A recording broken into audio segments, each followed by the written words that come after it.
persen khusus dialokasikan untuk dana pendidikan.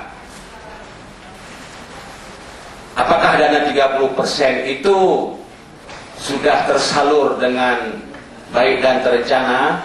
Itu nanti akan diatur dalam pasal 6 itu dalam kanun.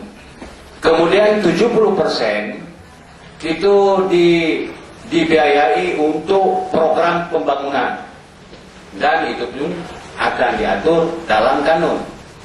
Pemerintah Aceh dan tentu orang-orang yang punya komitmen dalam hal tersebut itu menyampaikan laporan secara periodik,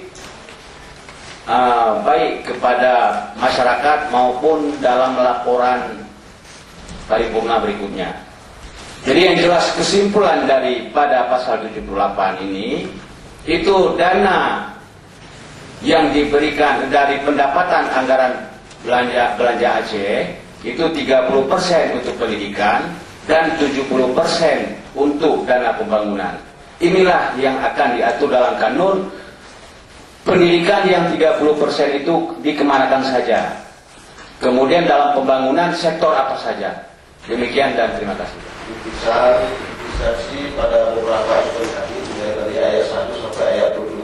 Ya, ini yang perlu kita sadari. Ya, misalnya pada poin 3 itu yang 30%.